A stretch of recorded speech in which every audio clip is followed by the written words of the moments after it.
Hello everyone and welcome back to the channel. Thanks for checking it out if you're new. Whether you're a fan of the CW's Arrowverse or not, it's hard to know nothing about it. Everyone has checked out at least an episode or two of one of the 6 existing shows. Have you watched any of the shows before, or are you familiar with the Arrowverse? Let me know down in the comments below. Something these shows helped pioneer on recent TV is crossover events. Starting in 2014, these shows would come together for a multi-episode storyline across the various shows involved. However, everything changed in 2020, when the world stopped spinning thanks to COVID-19.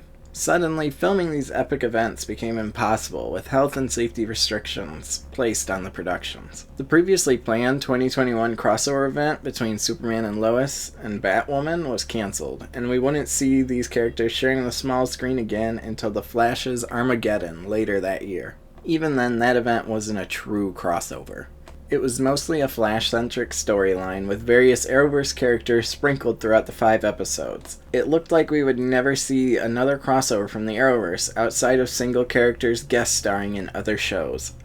However, that all changed in 2022 when DC Comics launched a new limited series, Earth Prime. This 6-issue limited series would be written by the creatives behind 5 of the Arrowverse's shows that were running at that time. This was DC's solution to getting past COVID-19 shooting restrictions, as it was almost impossible to get cast and crew amongst the various sets. This crossover plays out similar to Armageddon for me, in that calling it a crossover might be a bit of a stretch. You see, the first 5 issues of this series follow one of the 5 shows airing at that time. And each of them have crossover elements and things sprinkled throughout and cliffhangers that then lead into the final 6th issue, Heroes Twilight, which is the true big crossover. So let's take a look at each chapter of this crossover and see how Earth Prime, the Arrowverse crossover you never saw, played out. Chapter 1, Batwoman. So the first issue of this series follows Ryan Wilder's Batwoman and is set during the 3rd season of the show. Morbidly enough, this was released 3 weeks before the show's cancellation.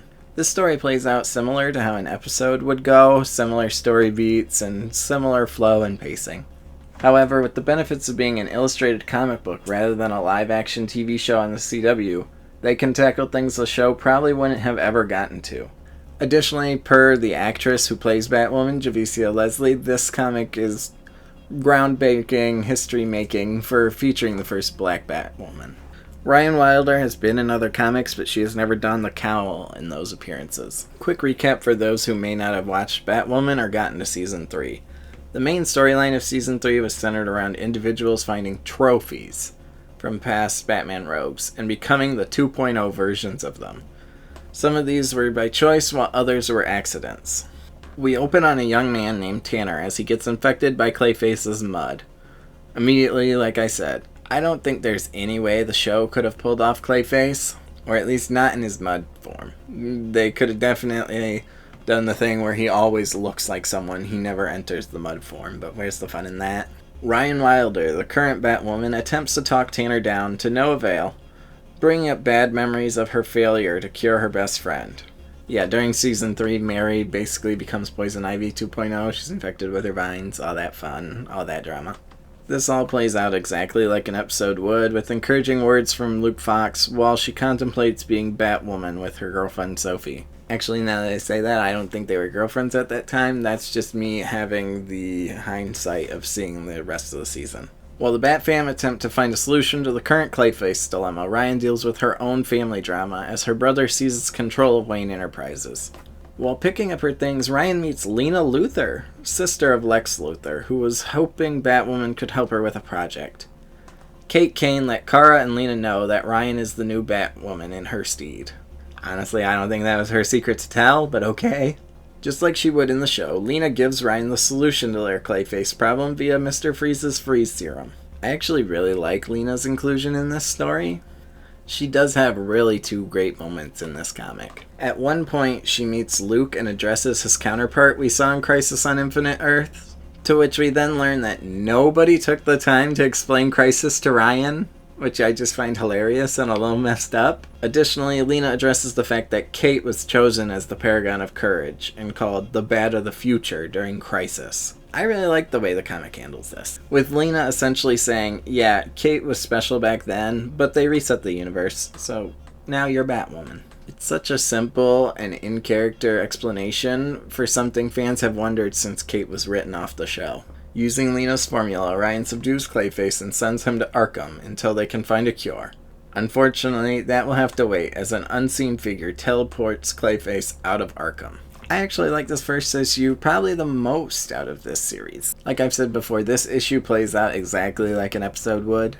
And Clayface is a perfect villain for this comic. As you know, like I said, he wouldn't have shown up in the show ever, or not at least in his proper mud form like he does here. I really like the character moments between Ryan and Lena Luthor, especially as they explore a post-crisis world. The moment they explain away Kate being the Paragon and Ryan being the new Bat of the future is just perfect, short, sweet, and simple. And it's something fans have been asking for some time now. And that final cliffhanger of Clayface being abducted by that mysterious figure from Arkham Asylum is a perfect way to kick off this crossover. Chapter 2, Superman and Lois. Issue 2 is focused on Superman and Lois, and it's in a bit of an awkward place. This was released before the Season 2 finale of Superman and Lois, which minor spoilers for that. During the Season 2 finale, it's revealed that Superman and Lois does not take place on Earth Prime like we originally believed. It is because of this that we can assume one of two things. The stories told in this comic are told about the Clark and Lois from Earth Prime, the one we're not following in the show. That would also be the versions we've seen in Supergirl and Crisis on Infinite Earths. Or that these are just untold, unrelated stories about the Superman and Lois from the show. Honestly, either work because, as you'll find out, it doesn't really matter. This comic is a collection of 3 Superman and Lois stories written by 3 Season 1 Superman and Lois writers. The first story is titled The Anniversary and recounts how Clark and Lois attempted to celebrate their 1-year anniversary. However, every time they try to celebrate, one of them is always pulled away by their daily lives as heroes. It's really nice to see both Clark and Lois get the spotlight here. It's easy to write that, Clark as Superman constantly ruins date night. It gives Lois her own agency. Yeah, she can screw up date night too because she's following a scoop. This is also another example of the comics taking advantage of story elements the show would or could probably never do. During his escapades, Clark goes up against the likes of Nuclear Man, Toy Man, and Lobo the Bounty Hunter. Listen to those again. Nuclear Man from Superman 4, The Quest for Peace. Toy Man, who they have done before, but not on the scale like with the giant mechs and everything. And Lobo the Bounty Hunter. Honestly, a character that could still show up in Superman and Lois with proper makeup and things. I could see it maybe happening. I would love to see all 3 of these characters show up on the show in some capacity, but I don't think it'll happen on a CW budget. On the flip side, Lois takes on Inner Gang and Bruno Mannheim. Adding to the theory that the comic isn't following the Lois and Clark of the show, this version of Mannheim looks nothing like the one that appears in Season 3. Of course, this could also be chalked up to the comic coming out 2 years before Chad Coleman was even cast in the role. The second story, titled Father's Day, focuses on Clark's relationship with his father, Jonathan Kent. This is actually really interesting since Pa Kent isn't in the show, outside of a flashback or 2. By the time the series picks up, Jonathan Kent has passed away, so it's nice to see a few moments of Clark and his father's interactions. One that stands out to me most is on the first page. When Clark rescues a young boy from being hit by a bus, he expects to be scolded by his father. Instead, Jonathan simply remarks, "What were you supposed to do, Clark? Just let him get hit?" Now, I'm not going to say anything about any other version of Superman, but... What was I supposed to do? Just let him die?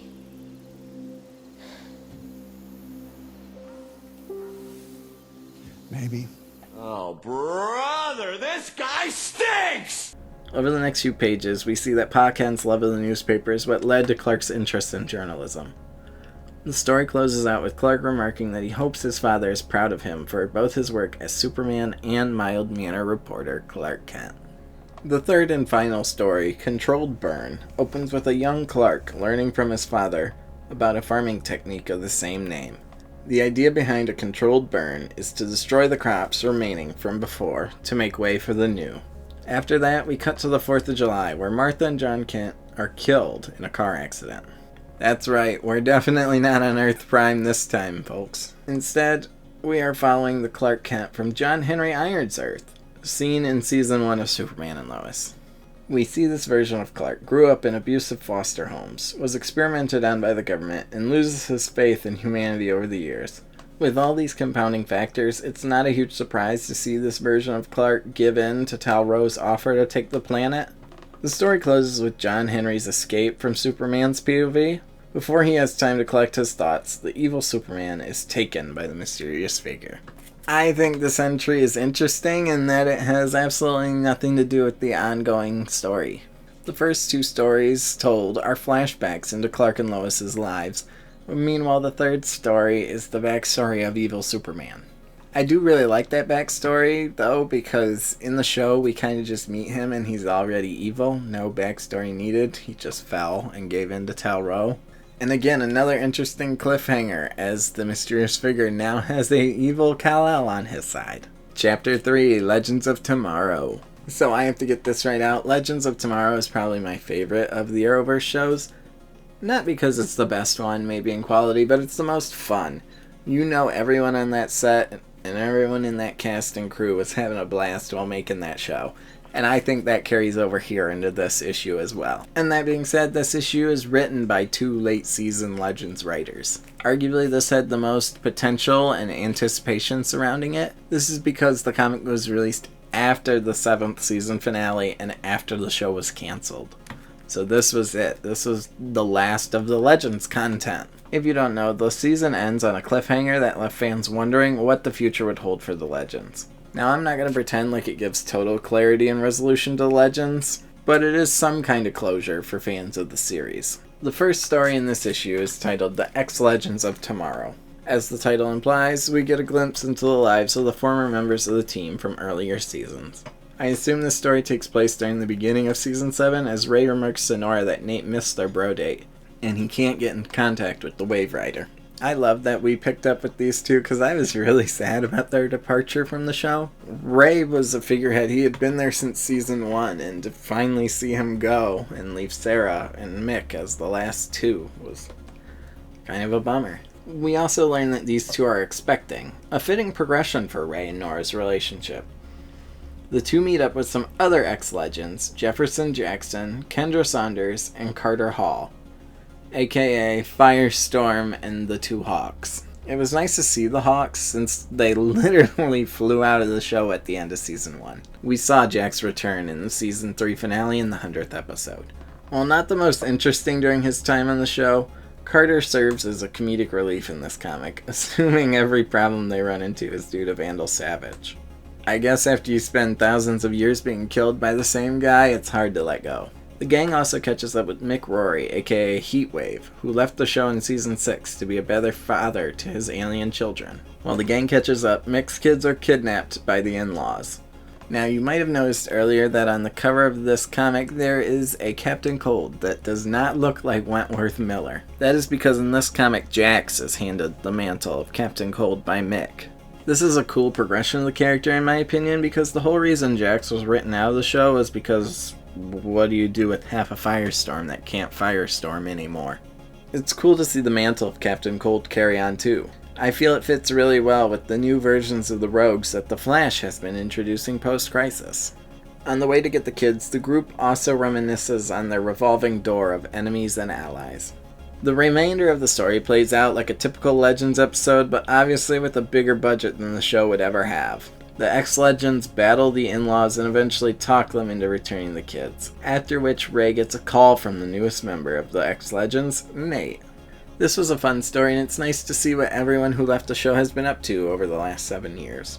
The second story, titled Star City 2049, finds much older versions of the Legends at a bar, reminiscing on their time as heroes. Now, while they never give a clear reason, this at least gives closure to fans of the series that the Legends do eventually escape time jail after the series finale.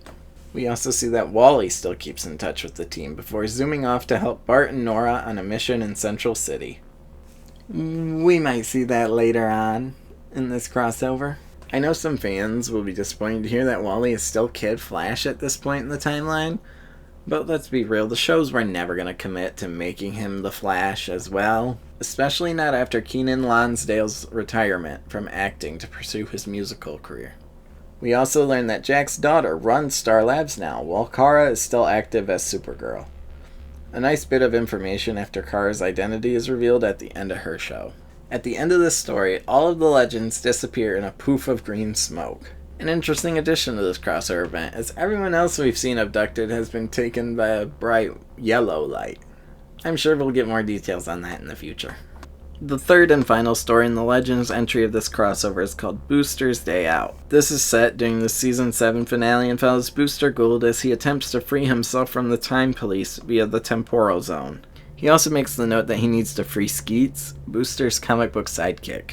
During all this, Booster also takes the Wave Rider for a joyride to some of the Legends' greatest moments. Again, factoring into that, at least it's some kind of look back on the series. Again, one of those, not the perfect resolution or conclusion, but it's a nice look back onto the show as a whole. Unfortunately, the Time Police catch up to him and send him to arrest the Legends like we see at the end of Season 7. This little story was nice, since this is currently and probably always going to be our only look at the Arrowverse's version of Booster Gold. Personally, I think the Legends entry in this crossover is the most on-brand. The show's crazy antics fit perfectly for the wackiness of this comic. Obviously, it wasn't a 100% perfect ending to the show, but it does give some kind of resolution to a cliffhanger that we could have gotten nothing for. And the ending of everyone disappearing in the green poof of smoke does further the crossover. Chapter 4, Stargirl. So issue 4 follows Stargirl and is written by 2 writers of the series. The storyline is also set in between seasons 2 and 3. Honestly, this one feels the most out of place here. Stargirl, the show, similar to Superman and Lois, is not set on Earth Prime. It's confirmed during Crisis on Infinite Earths that it's actually set on Earth 2. So, obviously, the story also takes place on Earth 2. While Superman and Lois could be argued that it's the Earth Prime versions of those characters, this comic cannot, as determined by the version of Stargirl we've seen in Legends of Tomorrow, which is set on Earth Prime. I know that was like pre-Crisis, and that can get all timey-wimey. They could rewrite that, retcon that, whatever they want, but I'm just going to go ahead and say that's one of the things that carried over to Earth Prime. With all that in mind, the events in this comic are pretty non-essential to the crossover, which is kind of a bummer, because Stargirl is arguably the best show of the DCCW shows. Go watch Stargirl if you haven't. It's all on Max now. So as I said, this story takes place between seasons 2 and 3 during the Dugan-Whitmore family vacation. Along the trip, Courtney can't help but save people as Stargirl, despite promising her family she wouldn't. During the rescue of a Boy Scout troop from a bear, Courtney and Pat come face to face with a foe from Pat's past, the Needle. Now, if you were as confused as I was when I first read this, don't worry. This isn't a character you may have missed back in the last 2 seasons of the show. The Needle is a character from the 1940s that served as a minor rival for Starman and Stripesy back in the comics. Here, he comes to thank Pat for sending him to prison for all those years. Because of this, he had time to think and self-improve. He retired from villainy and found love. He doesn't believe any of that would have happened had Pat not sent him to jail. Honestly, while a little weird, I do like to hear someone praise Pat over the constant Sylvester praising we get in the show. Everybody always puts Stripesy down, but Pat was the heart and soul of the Justice Society. After delivering his thanks to Pat, the Needle is visited by the one responsible for abducting all the other villains, Magog. I don't know if that's how his name is actually pronounced, but that's how I'm saying it. Magog attempts to recruit the Needle for his plans, offering to restore Needle's youth if he agrees.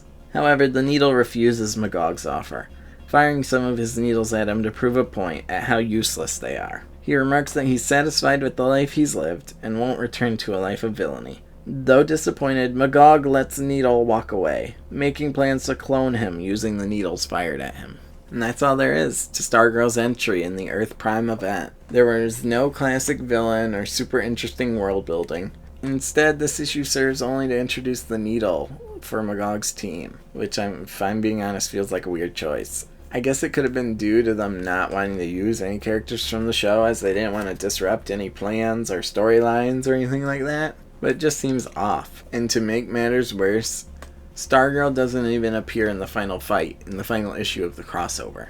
It just kind of makes this comic feel like it was only included because Stargirl was on the air at the time. Chapter 5, The Flash. Issue 5 focuses on the Flash TV show, despite not featuring the Flash in the comic. Instead, we find ourselves in Central City in the year 2049, following Bart and Nora. This comic is written by two writers of late season Flash. Some spoilers for episodes 9 through 13 of the final season of The Flash. In the first story, titled Sidekick Rules, we see Bart and Nora forced to solve problems on their own while Barry and Iris are on vacation. While Nora is 23 and Bart is 19, neither are considered full-time heroes at this point, despite Bart's enthusiasm for full-time heroism. While attending university, Bart discovers that a classmate of his is manipulating others using a metahuman ability. Nora urges him to stay out of it till Barry gets back, but of course Bart can't control his impulses. I'm sorry, but this comic does this like more than a dozen times, so I had to do it at least once. In order to counteract the mind control abilities of his classmate, Bart turns to Auntie Caitlin for help. At the time of writing this original version of the script, The Flash Season 9 was still airing, and I had written this off as a continuity error with the death of Caitlin / birth of Keone at the start of Season 9. However, Caitlin magically returned in the series finale after Keone ascended beyond this mortal coil. It was obviously nice to have Caitlin back and for the continuity of this book to stay intact. Also, weird tangent, but it's nice to see that everyone from the show in this book is visibly aged. I only say this because Season 9 has some flash forwards to the future, and everyone looks exactly the same. Except for Iris, who they gave some streaks of gray hair for some reason. Using the tech created by Bart and Caitlin, Wally, like we saw in the Legends comic, and Nora joined Bart to take down the newly dubbed Evil Eye. I will admit that while it didn't bother me in the Legends issue, it does feel weird that they continue to call Wally Kid Flash when he's standing beside his niece and nephews and is at least 52 years old at this point in the timeline. I don't mind him still wearing the red and yellow suit, but just call him the Flash or something else at this point. With that being said, Wally taps into his ability to access the multiverse, as seen in Season 9, and comes across Magog. Magog, now on Earth Prime, attempts to kill Wally, but doesn't get the chance when Wally is swept away in another poof of green smoke, just like the Legends were previously. Based on Magog's reaction, we know it's definitely not him pulling the heroes away in these green bursts of smoke. Whoever could it be? The comic closes with a stinger that doesn't really fit here, especially seeing that we get a similar one at the end of the crossover. The second story, titled Training Day, follows a rookie Argus agent on his first day when it's discovered that Ramsey Russo, aka Bloodwork, has escaped in present day 2022. More on that later. So overall, this entry was pretty self-contained, focusing on the future members of Team Flash and Bart's struggle with wanting to go full-time hero. I think it works pretty well as a penultimate chapter of this crossover, especially because the finale mainly focuses on these two here, Bart and Nora. On top of that, Wally's ability to gaze into the multiverse makes for a perfect segue into Magog's arrival. While our heroes have all been on their own journeys, it's time for this crossover to come to a head with Chapter 6, Heroes Twilight. This final chapter is written by two late-season Flash writers. We open in Central City 2049, where Bloodwork is on a rampage. Well, right off the bat, those who have seen Season 9 of The Flash know that that has since been retconned, with Ramsey being cured of his Bloodwork abilities by Oliver as the Spectre.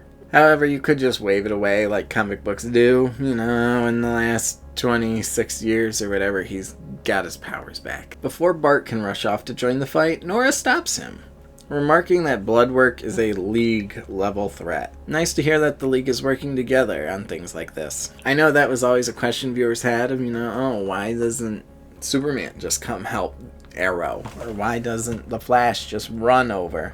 It's because they're all busy. They're busy doing their own stuff. While arguing whether to join the fight, the news reports that Bloodwork was taken down by Martian Manhunter, leaving Nora and Bart to head to a much lower scale crime. While thwarting this crime, Magog arrives and quickly gains the upper hand on the young heroes.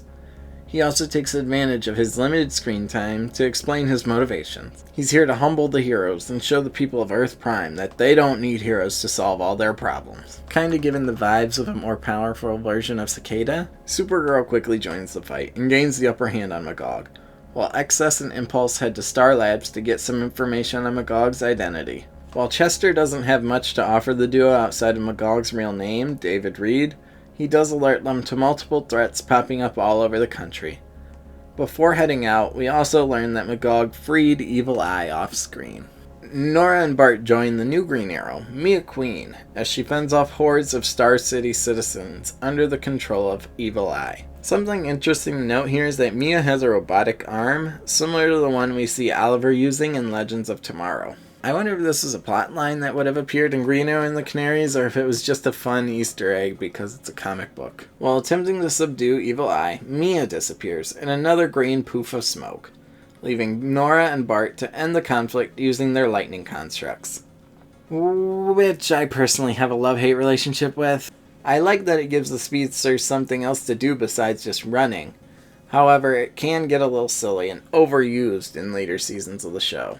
To make matters worse, Chester is no longer answering his comms, and the Atom is broadcasting to the world that the League will no longer protect those who cannot protect themselves. Zipping over to Coast City, we find that Ryan Choi is the new Atom, donning a more comic-accurate suit than the one used by Ray throughout the shows. I really wish we had gotten the opportunity to see Ryan in this suit more. We only got a brief glimpse of it during the Armageddon event. Anyways, the Atom that was making the broadcast is revealed to be Clayface, as seen back in the Batwoman chapter of this crossover. While Clayface may have been a problem for Batwoman, X has an impulse to make maybe a bit too quick work of him, before the Atom also disappears in a green poof of smoke. Realizing Clayface made a remark about Gotham City being next, Bart and Nora head off to assist Batwoman in her fight. Gotham finds itself under an alien invasion as it is under attack by both the Nekrians and evil Superman. The two quickly find Batwoman, who is dressed in a new costume, clearly inspired by the Batman Beyond suit. This is clearly one of those moments where they're taking advantage of the illustrated medium, being able to put the character in whatever they want. We all know if they had actually adapted this to screen, Ryan would have just been wearing her regular suit. But hey, it's cool. Like I said, it's a comic book. Put them in whatever you want. And it's the future. If she never wears that in the show, you can just explain it away that the future's been changed again. Before Batwoman can engage with evil Superman, she is, you guessed it, poofed away in a green cloud of smoke. Despite being able to easily overpower them, evil Superman... Okay, I'm sorry. I'm just gonna call him Superman from now on. And don't worry, there won't be any confusion of who I'm talking about. More on that in a moment. Despite being able to easily overpower them, Superman instead encourages the two to head back to Magog. Obvious trap? Maybe. The twins arrive just in time to see Magog gain the upper hand on Kara, before she's swept away in another green cloud. Knowing they can't beat him alone, they rush off to Smallville, Kansas, home of Kara's cousin, Clark Kent. Side note, I love this little detail of Clark plowing the fields by hand rather than using a tractor. He's even doing it at night so no one sees. Just a small detail that fits perfectly with this version of Clark. However, when they attempt to recruit Clark for the fight, he refuses. He gives them a speech about how he was scared once when he was a new hero, but he persevered for his loved ones and knew he could never give up. I was initially caught off guard by Clark's refusal, but it all makes sense by the end of the crossover. Kinda. Feeling reinvigorated by Clark's pep talk, Bart and Nora rush back to Central City to face Magog, confident in their abilities now that nothing is holding them back. They actually manage to get the upper hand on him for a while before he summons his multi-dimensional allies, consisting of Clayface, Evil Eye, the Nekrians, a clone of the Needle, and evil Superman. Before this final confrontation, Magog takes a moment to explain his backstory and motivations to Nora and Bart. A little late in the story if you ask me, but better late than never. He was once a scientist named David Reed, whose family was killed in a fire. He blames the heroes for choosing to stop larger scale events, leading to his family's death when no one came to their rescue. After attempting to move on, his lab was eventually destroyed as collateral damage in an unnamed battle. After this, he formed the belief that humanity had gone soft, thanks to its newfound heroes, and needed them gone.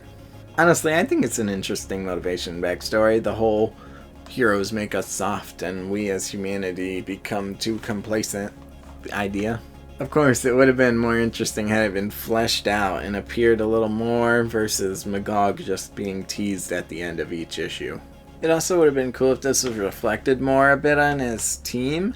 I get, like I said with Stargirl, they were probably trying to go with villains that they wouldn't use in the show so not to step on anybody's toes. But I feel like a lot of villains that he's recruited here are just bad and evil. They're not here because they're victims like him or they feel the human race should rise above. He literally just made a clone of Needle to be evil. Some examples from the shows of people he could have used could have been Prometheus, Cicada, Amico, and Deathstroke. Just pluck them out of time or from a different universe. Hell, I don't love the character, but even Bishop from Legends of Tomorrow fits this whole improving the human race gimmick. That being said, the team he's assembled is cool, even if it doesn't quite line up with what he's preaching. Despite Magog's team's overwhelming power, Bart and Nora stand strong, refusing to back down from this fight. It is then that the Spectre, who has been watching this entire time, declares that Nora and Bart are finally ready, and poofs all the missing heroes in for backup. Yes, all of the missing heroes were abducted to take part in the final fight. It's all explained by the end. Again, I just have to say, I do wish Stargirl was here. I mean, if you're going to put the Needle in here, you put a Stargirl villain in, but she's not part of the final fight? I still don't know why, besides her show was airing. Anyways, during the battle, Chester radios in to the young heroes to let them know Magog's power comes from his lance. The two make quick work of his lance while the rest of the League dispatches the other villains. There's a weird throwaway line here that while the other villains are being returned to their proper places in time and space, evil Superman disappeared after the fight, leaving nothing but his handcuffs. Honestly, very weird choice, as at the time of recording this has not been followed up on. My only assumption is that he has returned to his home universe after Magog was defeated. He was the only villain not from Earth Prime. The Needle we see here is a clone made by Magog. Maybe the destruction of the staff ended up, multiverse, whatever, and he poofed back over there. Soaring over to the Hall of Justice, it is revealed that a majority of the League had gathered to watch the battle. However, they could not get involved, per the advice of Oliver as the Spectre. In fact, Oliver kept taking anyone who tried or could have helped. Bart and Nora had to face Magog on their own. When Barry finally asks for an explanation, Oliver gives the warning. Changes are coming, and unrest stirs in our reality. Cosmic forces are aligning. This trial only pales next to what will be expected of them. They must be ready for what's coming. And that is the conclusion to the Earth Prime crossover. For now. It was a lot of setup leading to a test for the West Allen children. And what is this great threat that Oliver warns about? We never find out. Hey, wait a minute. What happened? What happens next? Come on, let's see the next episode. That's it. What? The show was cancelled after that. With the cancellation of all the DC CW shows except for Superman and Lois, fans never got to see another crossover from these shows. However, Eric Wallace, the showrunner of the later seasons of The Flash, has given us some insight into their plans. In an interview regarding The Flash's rushed ending, Eric Wallace revealed that he had planned one final crossover event that would have taken place during the show's 10th season. Wallace claims that if given the time, he wanted to tackle the Blackest Night storyline. This is a miniseries from 2009 in which the Black Lantern Corps leads a zombie army across the galaxy. Wallace claims this was set up by Deathstorm appearing in Season 8 and foreshadowed here by Oliver's warning. Personally, I don't think it would ever happen, at least not on the CW. But it was a bold move to foreshadow it in your COVID comic book crossover event. Speaking of foreshadowing, mimicking the stingers the TV shows do at the end of select episodes, there's a stinger here too. Rewinding time back to 2022, we find ourselves at Argus HQ in Star City. Cisco is training Phantom Girl to control her phasing abilities. Side note, with the cancellation of The Flash, this is the final appearance for Cisco due to scheduling conflicts preventing him from appearing in the final season. A bit of a bummer when you think of it like that. However, their training session is interrupted by a failed prison break from Wizard Witch and company. We get one last nanites, courtesy of Ray Palmer, during the fight, and Cisco quoting classic movies like he did. However, during the fight, it appears that Bloodwork escaped, like we saw in the previous issue. We get a "to be continued" in Season 9 of The Flash tag to end this event. We now know this was resolved in Season 9, Episode 9 of The Flash, arguably the best episode of the season and the one you should all watch. Now that is actually all of Earth Prime. An interesting crossover that I don't think would have ever happened on TV. But it was a cool alternative during COVID times. They really got to explore what they could do with these characters when not restrained by a TV budget. Looking back on it now, especially after all the TV shows have ended, except Superman and Lois, because we keep winning, I can't help but feel a soft spot for this comic event. Honestly, I wish we could have gotten just one more. Obviously, I would have rather had a HBO Max or TV special, but even just one more comic event like this to wrap up the Arrowverse and let them go out properly would have been nice. Let the franchise that kept the CW alive for the last how many years go out with one last hoorah. Anyway, those are my thoughts on this special crossover event. Thank you for watching my exploration into Earth Prime. Let me know your thoughts on the Arrowverse or this crossover in the comments down below. If you liked what you saw here and want to see more, don't forget to like, subscribe, hit the bell so you know when that next one's coming. Thank you for watching, and I'll see you in the next one.